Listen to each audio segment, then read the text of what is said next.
উজ্জ্বলবাবু উত্তর দেওয়ার আগেই ধ্রুব মানে সমের জ্যেষ্ঠ তো দাদা বলে উঠল, আরে বলো না, ঠাকুরমশাইয়ের সোয়া 5টায় আসার কথা, এখন পৌনে 6টা বাজে। ফোনটাও সুইচ অফ। কী যে করি, ওদিকে মা মেজমা খেপে উঠেছে।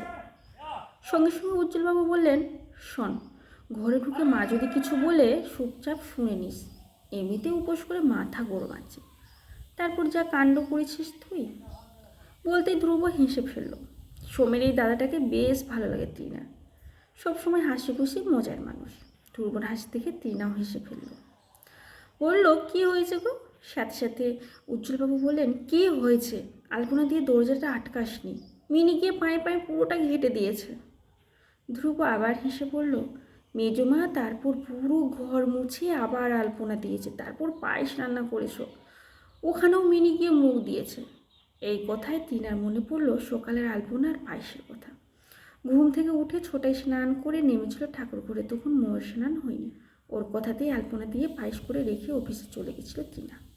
নেহাত মেজমার প্রাণের প্রিয় ওই মিনি না হলে আজ মিনির কপালেই ছিল। ধ্রুব হেসে বলল, বিয়ের পর থেকে মিনিকে অসহ্য লাগে তৃণা।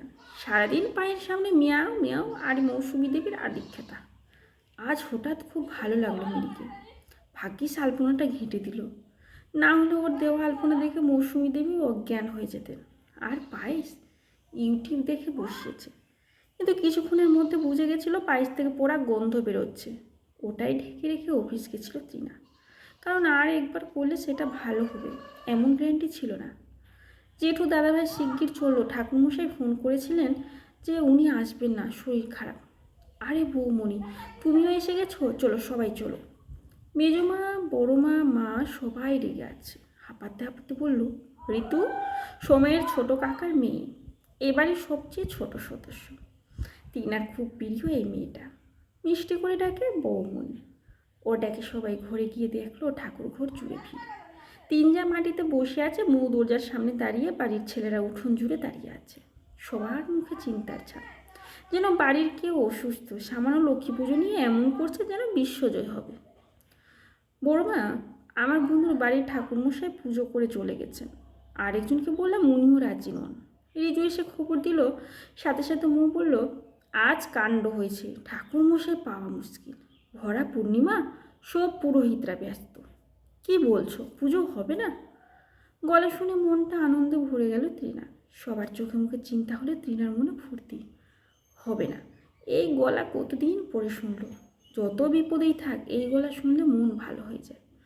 আর শ্বশুরবাড়িতে বসে বাবার গলা পেলে মনটা খুশি তো হবেই। ধুতি পাঞ্জাবি পরে সেজে গুজে তমালবাবু হাজির। মেয়ের বাড়ির লক্ষ্মী পুজোর নেমন্তন্ন বলে কথা।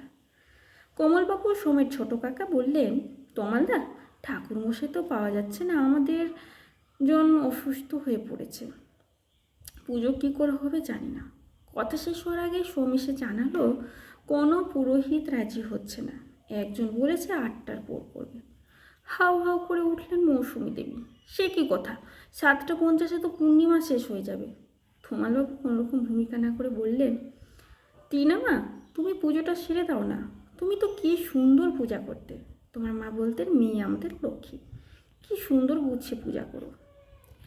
তিনার মনে হলো ভগবান যেন এই মুহূর্তে বাবাকে বোবা করে দেন। হাড়ের খবরগুলো হাটের মাঝে না বললেই নয়। এবারের কেউ সেরকম তিনাকে কাজের ভাবে না। সংসারের কাজ খুব ভালো না জানলে সে কি আদৌ কাজের হয়? কিন্তু তাও এখন সবাই কেমন যেন তাকিয়ে আছে তিনার দিকে, অগত্যার গতি ভাবছে বোধ হয়।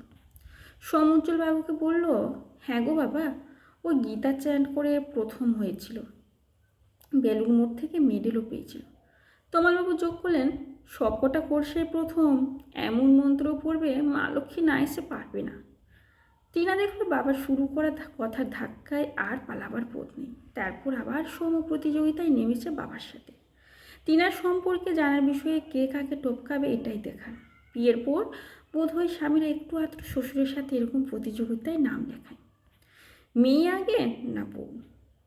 সেই সূত্রে ধরেই সোম বলল, আমাদের বিয়ের দিন পুরোহিতের আগে আগে সব মন্ত্র পড়েছিল এই মেয়ে। সবাই তাকিয়ে আছে, শ্বশুর, কাকা শ্বশুররা, ভাসুর, এমনকি বৌমও। পুজোটা হলে যে ও হেরে যেতে পারে তাই নিয়ে একটু মাথা ব্যথা নেই এই মুহূর্তে। চোখ মুখে এমন একটা ভাব, নে বাঁচা আমায়। এমনকি খিচুড়ি পায় সব যেন তাকিয়ে আছে তৃণার দিকে, যেন বলছে নে উদ্ধার কর আমাদের। মিনতি দেবী বললেন, যা পারিস কর মা, আমি আর পারছি না। উনি বললেন, মানে আর কেউ আটকাতে পারবে না। সবাই রাজি হলেও মৌসুমী দেবীর চোখে তখনও দ্বিধা। টিনা বলল, বড় মা, না গো, আমি সেরকম কিছু পারি না। মৌর সাথে সাথে বলল, চুপ করো, সারাদিনে এক কথা পারি না পারি না পারি না। সকালে কত সুন্দর আলপনা দিয়েছ, মেজমা নিজে বলেছে। পায়েসের গন্ধে আমার মন ভালো হয়ে গেছিলো, শুধু মিনির জন্য আবার খেটে মরতে হলো আমাকে। দরজাটা যদি একটু বন্ধ করে যেতে তাহলে কত না ভালো হতো। মোমের গলায় আক্ষেপ। টিনা দেখলো পায়ের কাছে বসে মিনি মেও মেও করছে, মনে হলো দৌড়ে গিয়ে প্রণাম করে, যেন সেই মিনি আজ লক্ষ্মী দেবী। ভাগ্যিস পায়েসটা পুড়িয়ে দিয়েছিল। যাও তাড়াতাড়ি তৈরি হয়ে এসে তো, সত্যি আর পারছে না। ছোটো মা বলতে সিঁড়ি দিয়ে উপরে উঠে গেল টিনা। সবাই বললেও মৌসুমী দেবী একদম চুপ, বোঝা যাচ্ছে ভরসা করতে পারছে না টিনাকে। কিন্তু টিনা জানে এই কাজটাও এমন করতে পারে যে সবার ভুল ভেঙে যাবে। একটা কিন্তু কিন্তু করছে মনটা। আজ দুপুরে অফিসে বিরিয়ানি খেয়েছে, কী করবে ও? কাজ করতে করতে এমন খিদে পেলো, আর অফিসে সেই সময় বিরিয়ানির অর্ডার নিচ্ছিল। ভুলেই গেছিলো যে ও আজ লক্ষ্মী পুজো অফিসে আছে। মনে পড়লো এক চামচ মুখে ঢোকানোর পর। সাথে সাথে সোমকে হোয়াটসঅ্যাপ করলো। উত্তরে সোম বলল, কি মা লক্ষ্মী, খুব লক্ষ্মী, কোনো চাপ নিও না, খেয়ে নাও। আজ দিনটা খুব কঠিন দিন তোমার, দিনটা ভালোই ভালোই শেষ হলে আমাকে কাল বিরিয়ানি খাইও, মা লক্ষ্মী ক্ষমা করে দেবে। সোমের কথাগুলো মনে পড়তে হাসতে হাসতে টিনার স্নানে যেতে যাচ্ছিল, দেখলো সামনে দাঁড়িয়ে আছেন মৌসুমী। মন্ত্রটাও কি আলপনা বা পায়েসের মতো পারিস? গম্ভীর মুখে তাকিয়ে টিনার দিকে। সকালে কি ভাগ্যি ছুটে ঠাকুর ঘরে দেখতে গেছিলাম, আজ যা আলপনা দিয়েছি, বাপরে বাপ। তাড়াতাড়ি মুছে মিনির নামে দোষ দিলাম। আর পায়েসে পোড়া গন্ধ, সে যে কীভাবে সামলেছি আমি জানি। দিদি নিজের বউয়ের এত প্রশংসা করে, আর আমি, কপালটাই তো খারাপ আমার। কান্না চলে এলো টিনার চোখে। যে কাজটা করতে যাচ্ছে সেটাও সত্যি পারে, কিন্তু তাও আত্মবিশ্বাস পাচ্ছে না, যদি আবার অপমান হয়। হ্যাঁ ঠাকুরজি, বলো। না না, আর পুজো নয়, ঠাকুরমশাই এলোই না, শেষমেশ আমার টিনা পুজো করতে যাচ্ছে।